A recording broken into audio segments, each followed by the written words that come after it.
बच्चों, नमस्ते। कैसे हैं? कल का याद है? हमने दोहा सुना था, अच्छा था ना? गाने के रूप में सुना था उसको, याद है ना? क्या बताया था हमने? क्या कि साखियां दोहों के रूप में लिखी गई हैं, है ना? तो ये दोहों के बारे में हम अभी पढ़ेंगे, ठीक है बच्चों? तो कैसे होता है, क्या होता है, देखो। तो जो साखियां हैं ये दोहों के रूप में लिखी गई हैं, ठीक है? दोहों के रूप में होती है। दोहा क्या कहते हैं? अर्ध सममात्रिक छंद कहते हैं। दोहों को क्या कहते हैं? अर्ध सममात्रिक छंद। तो ये छंद क्या होता है? पहले हम छंद को देखते हैं, क्या होता है ये छंद, ठीक है? इस छंद को देते हैं।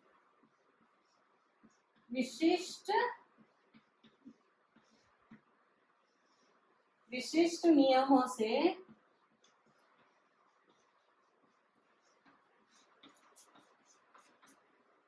नियोजित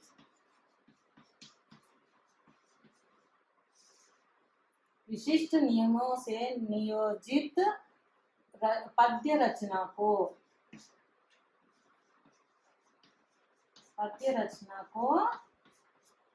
छंद कहते हैं। क्या कहते हैं?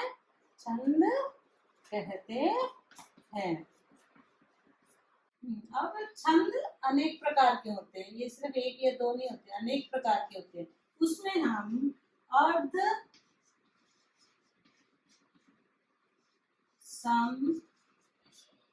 सममात्रिक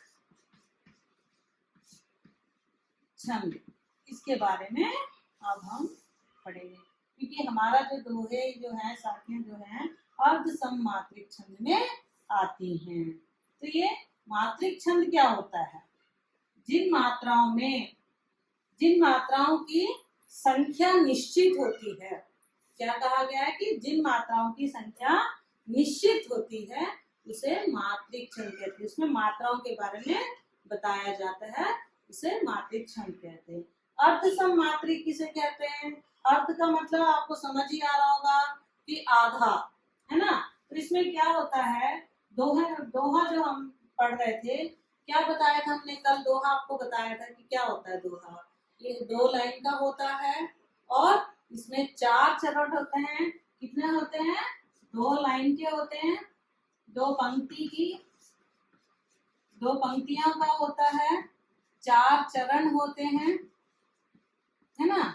और इसमें क्या होता है, एक फर्स्ट चरण और तीसरा चरण, ये होता है, इसमें 13 मात्राएं होती हैं, और दूसरे और चौथे चरण में 11 मात्राएं होती हैं। यहाँ देखो, पहला और तीसरा चरण क्या है, इसमें 13 मात्राएं हैं। दूसरा और चौथे चरण में क्या है? 11 मात्राएं। तो इस तरह से ये दोनों समान होते हैं। हमने क्या कहा? 2 पंक्ति का है और 4 चरण है, तो उसमें 2 चरण, एक और पहला और तीसरा, फर्स्ट एंड थर्ड, 13 मात्राएं होती हैं।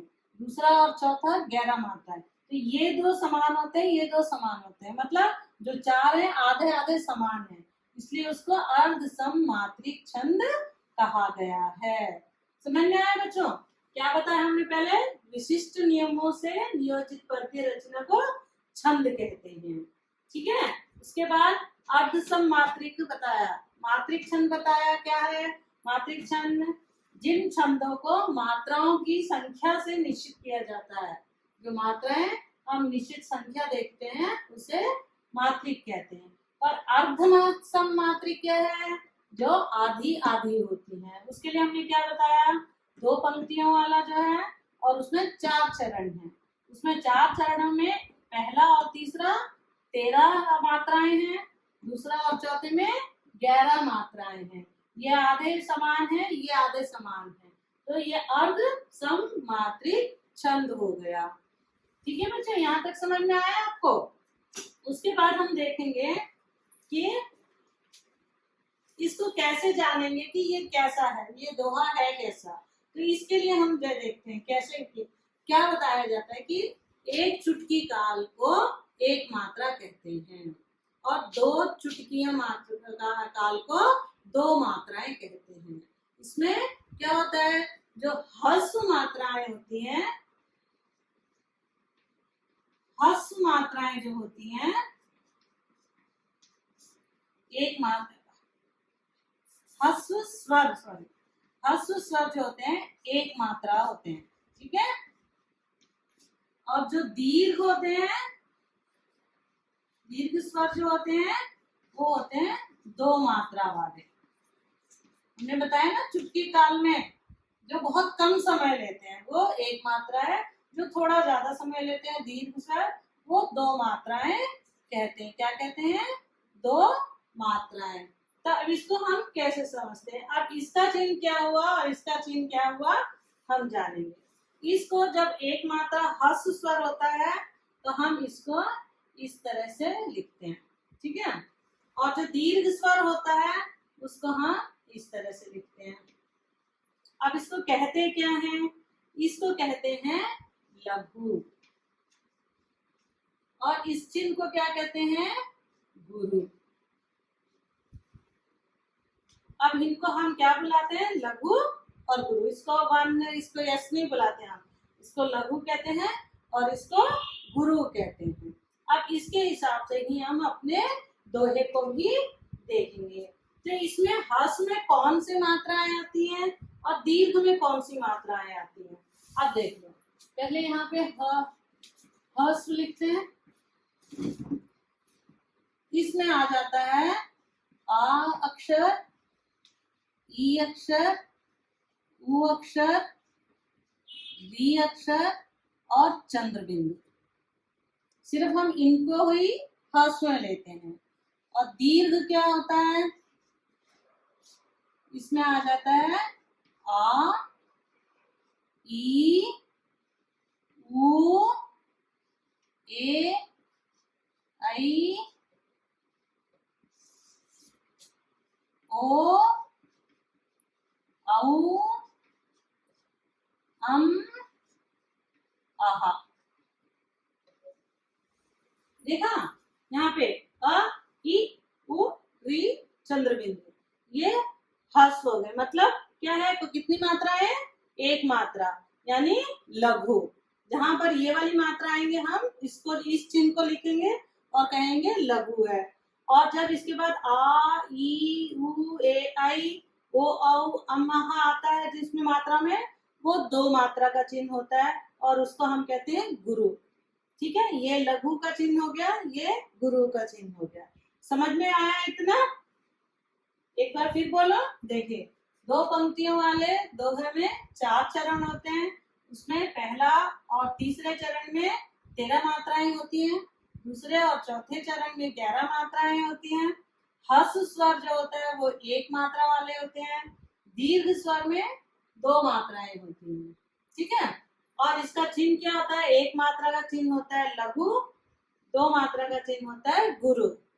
और ह्रस्व में क्या आता है? अ, ई, उ, री एंड चंद्र बिंदु। दीर्घ में क्या आता है? आ, ई, उ, ए, आई, ओ, औ, आहा।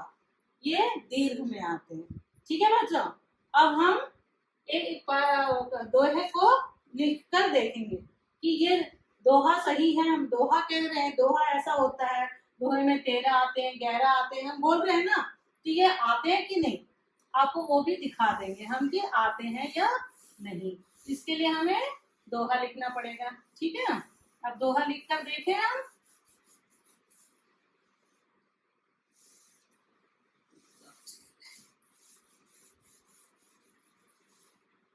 मैं यहाँ पर एक बार फिर लिख देती हूँ, दोबारा चेक करने, आपको चेक करने में इजी हो जाएगा।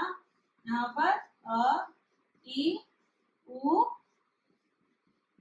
री और चंद्र बिंदु, ठीक है। इसके बाद आया दीर्घ, है ना। यहाँ पे क्या आया? आ, ई, उ, ए, आई, ओ, औ, आहा, ठीक है। आप इसको आपको चेक करना है। इसका चिन्ह क्या है, इस तरह लिखने से, और इसका चिन्ह क्या है, इस तरह से लिखा जाता है। ठीक है, अब हम एक दोहा लिखकर इसको देखेंगे कि क्या होता है। क्या है फर्स्ट दोहा, क्या है, जाति ना पूछो, क्या है, जाति ना पूछो साधु की, क्या है, साधु की, यहाँ पे काम। उसके बाद है पूछ लीजिए ज्ञान, ठीक है। उसके बाद है, यहाँ पे लिखते थोड़ा गैप लेके, मोल करो तलवार का,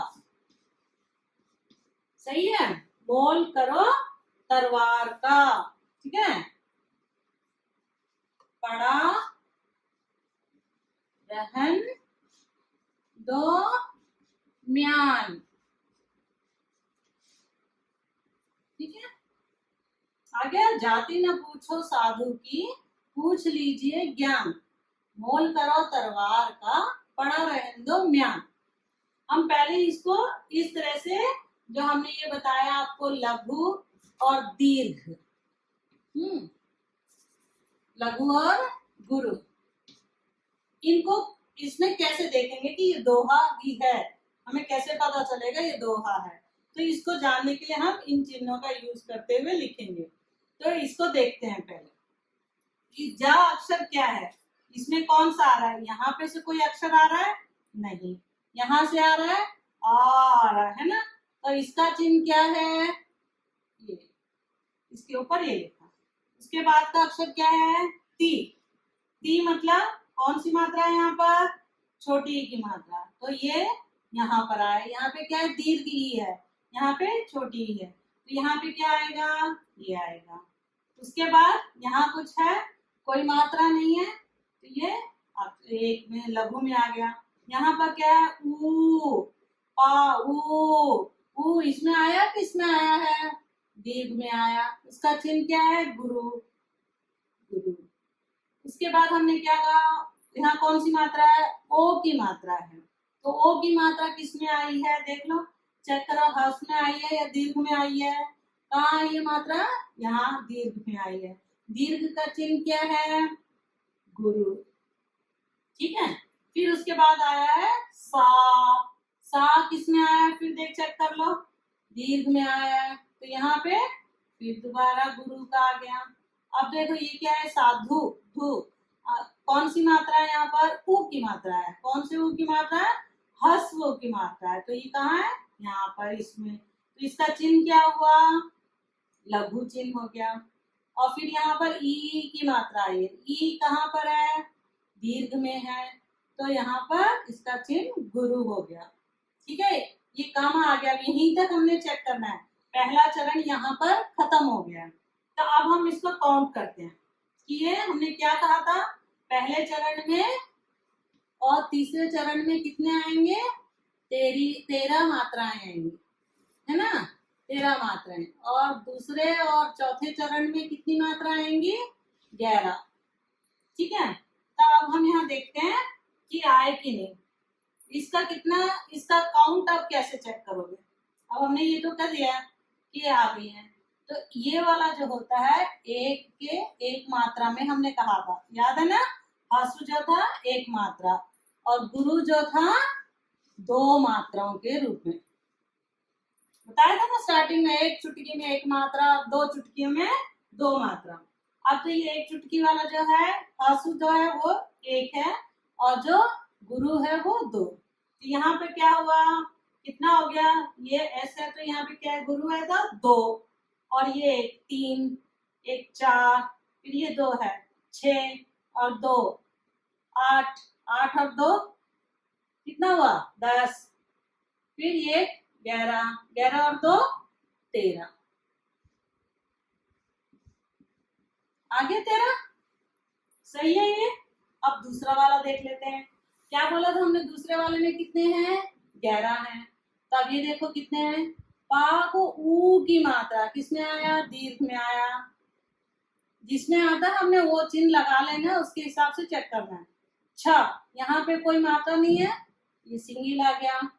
ये क्या है, ई, तो दीर्घ में आ गया, गुरु लगा दिया, है ना। तो ये छोटी ई की मात्रा है, ई हर्ष ई की मात्रा है, तो यहाँ पे हमने लघु को लगाया। यहाँ पर ए है, ए किसमें आया, दीर्घ में, गुरु, तो ये गुरु हो गया। ग्या, ग्या आ की मात्रा आ गई तो दीर्घ में आया, फिर यहाँ गुरु हो गया। और ये ना, यहाँ पे कोई मात्रा नहीं है, तो ये क्या हो गया, फिर लघु में आ गया। अब हम फिर इसको काउंट करते हैं। क्या कहा था हमने, गुरु हो तो 2 काउंट करना है और लघु हो तो 1 काउंट करना है। यहाँ पे 2 और 1 3, देख लो, ये 2 और 1 3, 3 में 2 5 और ये 6, 6 में 2 8, 8 और 2 कितना हुआ, 10 और एक ये 11, आ गया 11। सही हो गया। हमें जो पहला और दूसरा चेक किया, 13 मात्रा और 11 मात्रा आ गई। दूसरे वाले में आप बताएंगे कि क्या होता है, एक एक करके आप बोलिए क्या होता है। पहला क्या, यहाँ पे क्या है, कौन सी मात्रा है, चेक कीजिए कहाँ पर है, दीर्घ में, तो यहाँ इसका क्या हुआ, गुरु हो गया। फिर ला है, इसमें कोई मात्रा नहीं है तो लघु हो गया। यहाँ पे करो में, का में कोई मात्रा नहीं है, लघु हो गया। और रो, ओ किसमें आया है, दीर्घ में, तो यहाँ क्या हुआ, गुरु हो गया। फिर ता आ गया, ता में कोई मात्रा नहीं है तो क्या है, ये लघु। रा में कोई मात्रा है नहीं है, तो ये भी लघु हो गया। अब यहाँ वा है, वा में मात्रा कहाँ से आई है, आ की, तो ये क्या हो गया, गुरु हो गया। उसके बाद रा, यहाँ कोई मात्रा नहीं है तो ये लघु में आ गया। इसके बाद का में कौन सी मात्रा है, आ की मात्रा, तो ये दीर्घ गुरु हो गया। यहाँ काम आ गया, यहाँ ठहराव हो गया इसका। तो यहाँ पर अब ये तीसरा चरण है, कौन सा, ये पहला चरण था, ये दूसरा चरण था और ये तीसरा चरण है और ये चौथा चरण है। तो अब ये तीसरे चरण को हम देख रहे हैं। फिर यहाँ काउंट करो, 2 और 1 3, 1 4, 4 और 2 6, ये 7 8, 8 और 2 कितना हुआ, 10, 11 और 2 13।